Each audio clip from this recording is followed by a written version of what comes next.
मेरे चैनल पर आज एक बार फिर आपका स्वागत है। आपकी मनपसंद लेखक मुंशी प्रेमचंद जी की एक नई कहानी के साथ। कहानी का नाम है सोत। तो चलिए शुरू करते हैं। जब रजिया के 2-3 बच्चे होकर मर गए और उम्र ढल चली, तो रामू का प्रेम उससे कुछ कम होने लगा और दूसरे ब्याह की धुन सवार हुई। आए दिन रजिया से बकझक होने लगी।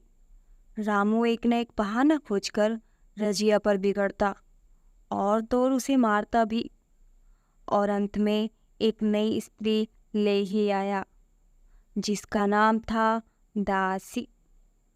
चंपई रंग था, बड़ी बड़ी आंखें, जवानी की उम्र, पीली कुशांगी। रजिया भला इस नवयौवना के सामने क्या जचती। फिर भी वह जाते हुए स्वामित्व को जितने दिन हो सके अपने अधिकारों में रखना चाहती थी। तिगड़ते हुए छप्पर को थूनियों से संभालने की चेष्टा कर रही थी। इस घर को उसने मर मर कर बनाया है, उसे सहज ही में नहीं छोड़ सकती। वह इतनी बेसमझ नहीं है कि घर छोड़कर जी जाए और दासी राज करे। एक दिन रजिया ने रामू से कहा, मेरे पास साड़ी नहीं है, जाकर ला दो। रामू उसके एक दिन पहले दासी के लिए अच्छी सी चुंदरी लाया था। रजिया की मांग सुनकर बोला, मेरे पास अभी रुपया नहीं है। रजिया को साड़ी की उतनी चाहत थी जितनी रामू और दसिया के आनंद में बाधा डालने की। बोली, रुपये नहीं है तो कल अपनी चहेती के लिए चुंदरी क्यों लाए? चुंदरी के बदले उसी दाम में 2 साड़ियाँ लाती तो एक मेरी काम में आ जाती। रामू ने स्वेच्छा भाव से कहा, मेरी इच्छा, जो चाहूँगा करूँगा। तू बोलने वाली कौन है? अभी उसके खाने खेलने के दिन है। तू चाहती है उसे अभी से नौन तेल की चिंता में डाल दूँ? यह मुझसे न होगा। तुझे ओढ़ने पहनने की साध है तो जाकर काम कर। भगवान ने क्या हाथ पैर नहीं दिए? पहले तो घड़ी रात उठकर काम धंधे में लग जाती थी, अब उसकी ढाह में पहर दिन तक पड़ी रहती है। तो रुपये क्या आकाश से गिरेंगे?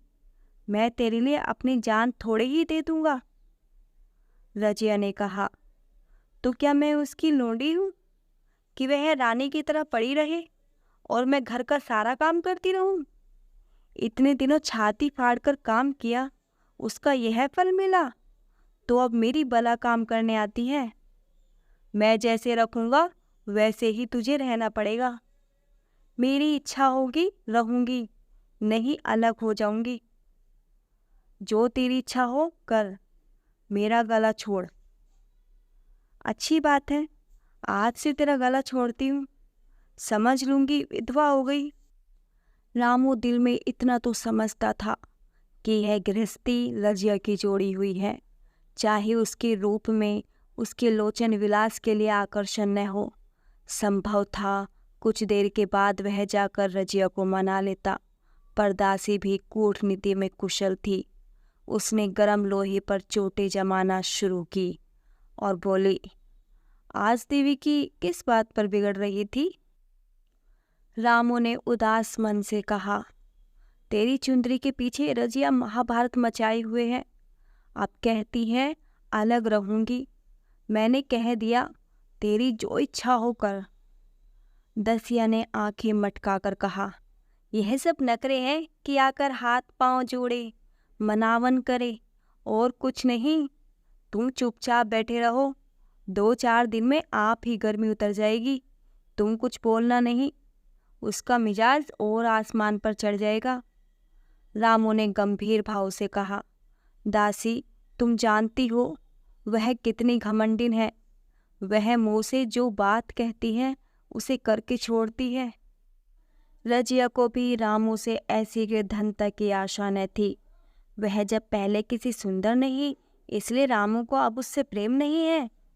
पुरुष चरित्र में यह कोई असाधारण बात न थी, लेकिन रामू उससे अलग रहेगा इसका उसे विश्वास न आता था। यह घर उसी ने एक एक पैसा जोड़कर बनवाया, गृहस्थी भी उसी ने जोड़ी हुई है। अनाज का लेन देन उसी ने शुरू किया। इस घर में आकर उसने कौन कौन से कष्ट नहीं झेले, इसलिए तो कि पोरुख थक जाने पर एक टुकड़ा चैन से खाएगी और पड़ी रहेगी, और आज वह इतनी निर्दयता से दूध में मक्खी की तरह निकाल कर फेंक दी गई। रामू ने इतना भी नहीं कहा, तू अलग नहीं रहने पाएगी, मैं या खुद मर जाऊंगा या तुझे मार डालूंगा, पर तुझे अलग न होने दूंगा। तुझसे मेरा ब्याह हुआ है, हंसी ठट्टा नहीं है। तो जब रामू को उसकी परवाह नहीं है तो वह रामू को क्यों परवाह करे? क्या सभी स्त्रियों के पुरुष बैठे होते हैं? सभी के माँ बाप बेटे पोते होते हैं? आज उसके लड़के जीते होते तो मजाल थी कि यह नई स्त्री लाते और मेरी यह दुर्गति करते। इस निदई को मेरे ऊपर इतनी भी दया न आई। नारी हृदय की सारी परवशता इस अत्याचार से विद्रोह करने लगी। वही आग जो मोटी लकड़ी को स्पर्श भी नहीं कर सकती, फूस को जलाकर भस्म कर देती है। दूसरे दिन रजिया एक दूसरे गांव में चली गई। उसने अपने साथ कुछ न लिया। जो साड़ी उसकी देह पर थी वही उसकी सारी संपत्ति थी। विधाता ने उसके बालकों को पहले ही छीन लिया था, आज घर भी छीन लिया। रामू उस समय दासी के साथ बैठा हुआ आमोद विनोद कर रहा था। रजिया को जाते देखकर शायद वह समझ न सका कि वह चली जा रही है। रजिया ने यही समझा। इस तरह तोरों की भांति वह जाना भी न चाहती थी। वह दासी को, उसके पति को और सारे गांव को दिखा देना चाहती थी कि वह इस घर से ढेले की भी चीज़ नहीं ले जा रही है। गांव वालों की दृष्टि में रामू का अपमान करना ही उसका लक्ष्य था। उसके चुपचाप चले जाने से तो कुछ भी न होगा। रामू उल्टा सबसे कहेगा, रजिया घर की सारी संपदा उठा ले गई। उसने रामू को पुकार कर कहा, संभालो अपना घर, मैं जाती हूँ। तुम्हारे घर की कोई भी चीज़ अपने साथ नहीं ले जाती। रामू एक क्षण के लिए कर्तव्य भ्रष्ट हो गया। क्या कहे, उसकी समझ में नहीं आया। उसे आशा न थी कि वह यूँ जाएगी। उसने सोचा था जब वह घर ढोकर ले जाने लगेगी तब वह गांव वालों को दिखाकर उनकी सहानुभूति प्राप्त करेगा। अब क्या करे? दसिया बोली, जाकर गांव में ढिंडोरा पीटाओ, यहाँ किसी का डर नहीं है। तू अपने घर से ले ही क्या आई थी जो कुछ लेकर जाओगी? रजिया ने उसके मुंह ने लगकर रामू ही से कहा, सुनती हो अपनी चहेती की बातें, फिर भी मुंह नहीं खुलता। मैं तो जाती हूँ, लेकिन दस्सो रानी, तुम भी बहुत दिन राज न करोगी। ईश्वर के दरबार में अन्याय नहीं फलता, वह बड़े बड़े घमंडियों का घमंड चूर कर देते हैं। दसिया ठट्टा मारकर हंसी, पर रामू ने सिर झुका लिया। रजिया चली गई। रजिया जिस गांव में आई थी वह रामू के गांव से मिला ही हुआ था, अतः यहाँ के लोग उससे परिचित हैं। वह कैसी कुशल गृहिणी है, कैसी मेहनती, कैसी बात की सच्ची, यह यहाँ किसी से न छिपा था। रजिया को मजूरी मिलने में कोई बाधा न हुई। जो एक का काम लेकर दो का काम करे, उसे काम की क्या कमी। 3 साल अकेली रजिया ने कैसे काटे, कैसे एक नई गृहस्थी बनाई, कैसे खेती शुरू की, इसका बयान करने बैठे तो पोथी हो जाए। संचय के जितने मंत्र हैं, जितने साधन हैं, वे रजिया को खूब मालूम थे। फिर अब उसे लाग हो गई थी, और लाग में आदमी की शक्ति का वारा पार नहीं रहता। गांव वाले उसका परिश्रम देखकर दांतों उंगली दबाते थे। वह रामू को दिखा देना चाहती है, मैं तुमसे अलग होकर भी आराम से रह सकती हूँ। वह अब पराधीन नारी नहीं है, अपनी कमाई खाती है। रजिया के पास बैलों की एक अच्छी जोड़ी है। रजिया उन्हें केवल खाली भूसा देकर नहीं रह जाती, रोज़ 2-2 रोटियां भी खिलाती है। फिर उन्हें घंटों सहलाती, कभी कभी उनके कंधों पर सिर रख कर रोती और कहती, अब बेटे हो तो, पति हो तो तुम ही हो, मेरी जाल अब तुम्हारे ही साथ है। दोनों बैल शायद रजिया की भाषा और भाव समझते हैं। वे मनुष्य नहीं, बैल हैं। दोनों सिर नीचा करके रजिया का हाथ चाटकर उसे आश्वासन देते हैं। वे उसे देखते ही कितने प्रेम से उसकी ओर ताकते रहते हैं, कितने हर्ष से कंधा झुकाकर जुआ रखवाते हैं और कैसे जी तोड़ काम करते हैं। यह वे लोग समझ सकते हैं जिन्होंने बैलों की सेवा की है और उनके हृदय को अपनाया है। रजिया इस गांव की चौधराइन है। उसकी बुद्धि जो पहले नित्य आधार खोजती रहती थी और स्वच्छंद रूप से अपना विकास न कर सकती थी, अब छाया से निकलकर प्रौढ़ और उन्नत हो गई है। एक दिन रजिया घर लौटी तो एक आदमी ने कहा, तुमने नहीं सुना चौधराइन, रामू तो बहुत बीमार है, सुना 10 लंघन हो गए हैं। रजिया ने उदासीनता से कहा, जूड़ी है क्या? जूड़ी नहीं, कोई दूसरा रोग है। बाहर खाट पर पड़ा था। मैंने पूछा कैसा जी है रामू, तो रोने लगा, बुरा हाल है, घर में एक पैसा भी नहीं कि दवा दारू करे। 10 के एक लड़का हुआ है, वह तो पहले भी काम धंधा न करती थी और अब तो लड़कोरी है। कैसे काम करने आए? सारी माल रामू के सिर जाती है। फिर गहने चाहिए, नई दुल्हन ये जो है। रजिया ने घर में जाते हुए कहा, जो जैसा करेगा आप भोगेगा। लेकिन अंदर उसका जीने लगा। वह एक क्षण में फिर बाहर आई। शायद उस आदमी से कुछ पूछना चाहती थी और इस अंदाज से पूछना चाहती थी मानो उसे कुछ परवाह नहीं है। पर वह आदमी चला गया था। रजिया ने पूरब पश्चिम जाकर देखा, वह कहीं न मिला। तब रजिया द्वार के चौखट पर बैठ गई। इसे वे शब्द याद आए जो उसने 3 साल पहले रामू के घर से चलते समय कहे थे। उस वक्त जलन में उसने यह शाप दिया था। अब वह जलन न थी। समय ने उसे बहुत कुछ शांत कर दिया था। रामू और दासी की हीन अवस्था अब ईर्ष्या के योग्य नहीं, दया के योग्य थी। उसने सोचा, रामू को 10 लंघन हो गए हैं तो अवश्य ही उसकी दशा अच्छी न होगी। कुछ ऐसा मोटा ताज़ा तो पहले भी न था। 10 लंघन ने तो बिल्कुल ही खुला डाला होगा। फिर इधर खेती बाड़ी में भी टोटा ही रहा, खाने पीने को भी ठीक ठाक न मिला होगा। पड़ोसी के एक स्त्री ने आग लेने के बहाने आकर पूछा, सुना है रामू बहुत बीमार है, जो जैसा करेगा वैसा पाएगा। तुम्हें इतनी बेदर्दी से निकाला कि कोई अपने बैरी को भी न निकालेगा। रजिया ने टोका, नहीं दीदी, ऐसी बात न थी। वे तो बेचारे कुछ बोले ही नहीं।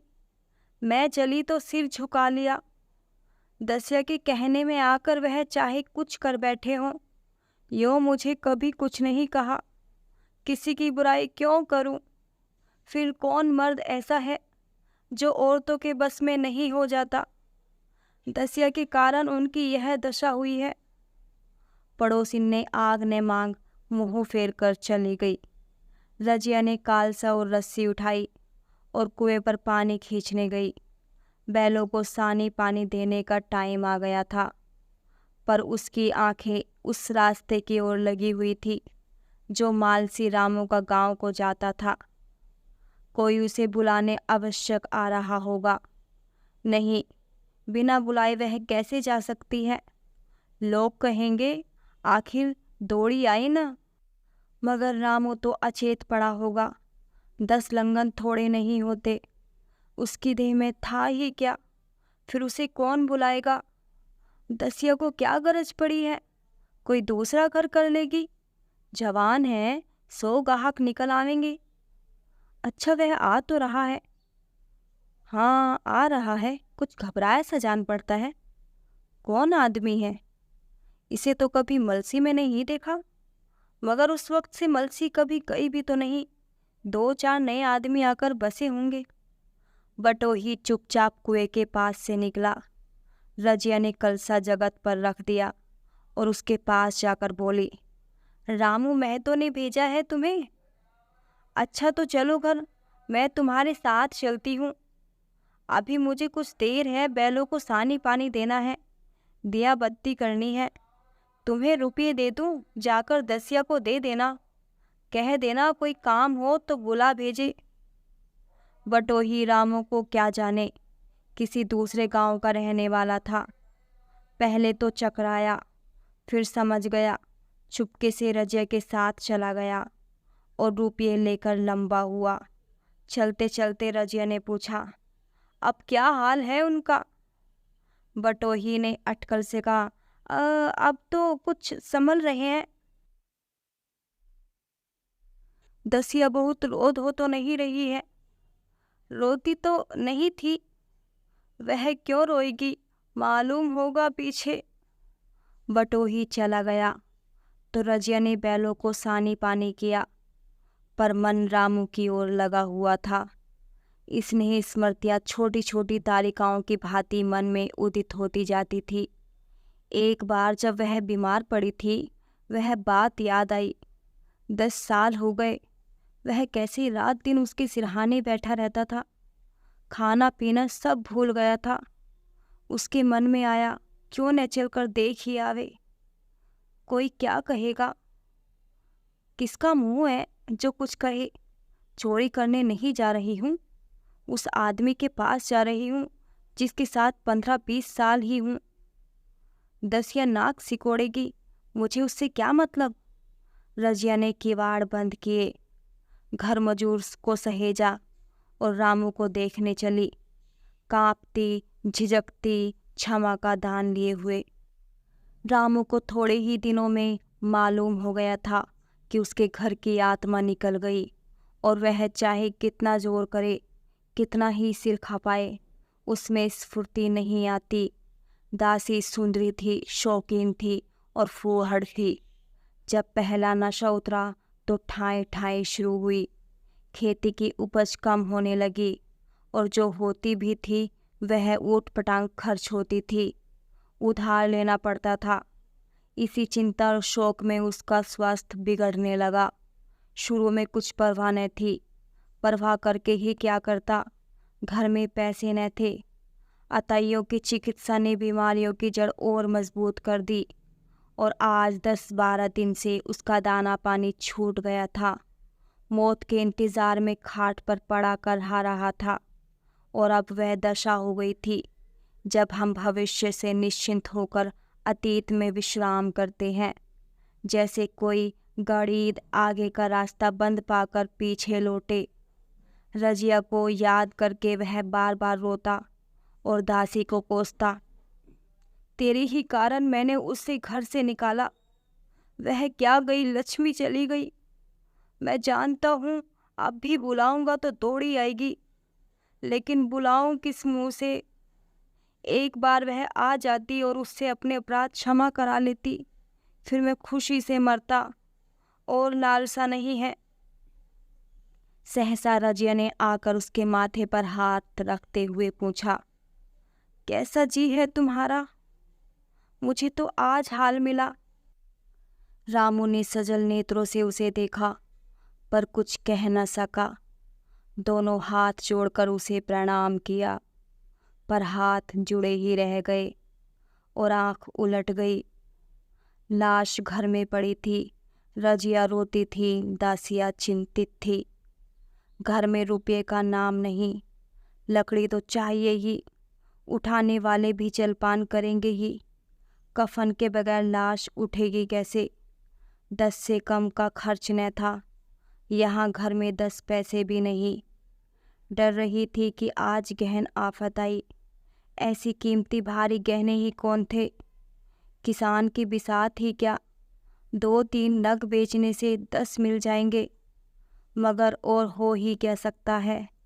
उसने चौधरी के लड़के को बुलाकर कहा, देवर जी, यह बेड़ा कैसे पार लागे? गांव में कोई धेले का भी विश्वास करने वाला नहीं।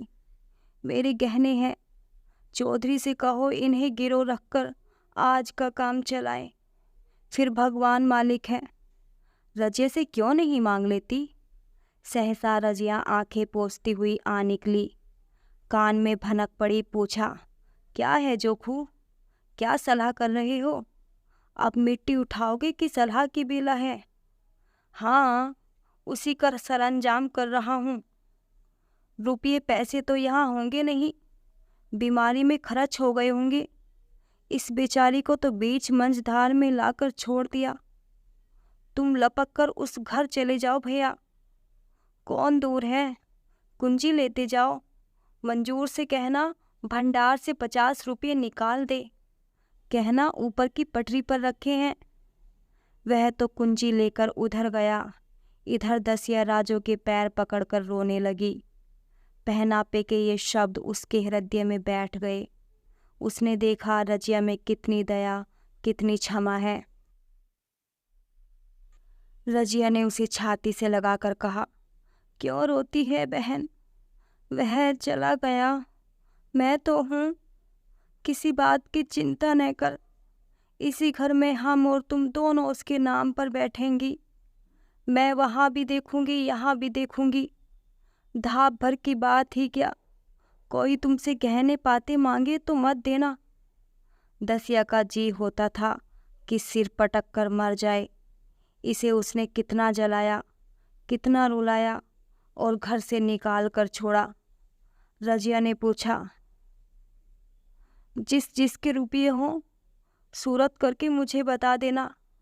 मैं झगड़ा नहीं रखना चाहती। बच्चा दुबला क्यों हो रहा है? दसिया बोली, मेरे दूध होता ही नहीं। गाय जो तुम छोड़ गई थी वह मर गई, दूध नहीं पाता। राम राम, बेचारा मुरझा गया। मैं कल ही गाय लाऊंगी, सभी गृहस्थी उठा लाऊंगी। वहाँ क्या रखा है? लाश उठी। रजिया उसके साथ गई। दहा कर्म किया, भोज हुआ। कोई 200 रुपये खर्च हो गए, किसी से मांगने न पड़े। दसिया के जौहर भी इस त्याग की आंच में निकल आए। विलासिनी सेवा की मूर्ति बन गई। आज रामू को मरे 7 साल हुए हैं।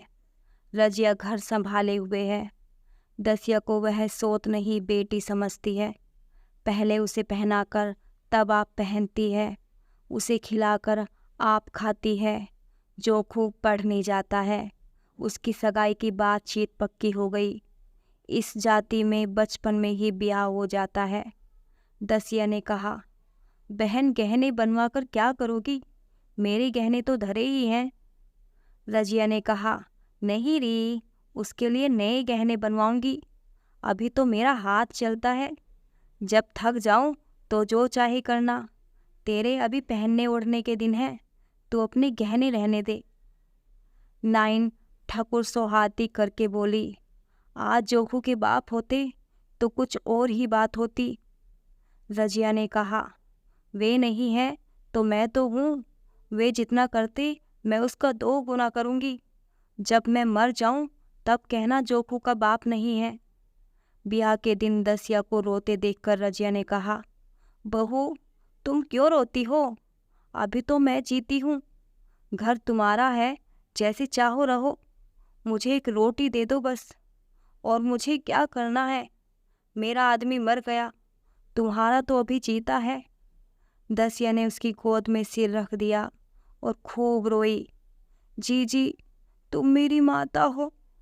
तुम न होती तो मैं किसकी द्वार पर खड़ी होती? घर में तो चूहे लौटते थे। उनके राज में मुझे दुख ही दुख उठाने पड़े। सुहाग का सुख तो मुझे तुम्हारे राज में मिला। मैं दुख से नहीं रोती, रोती हूँ भगवान की दया पर कि कहाँ मैं और कहाँ यह खुशहाली। रजिया मुस्कुराकर रो दी। इसी के साथ कहानी ख़त्म होती है।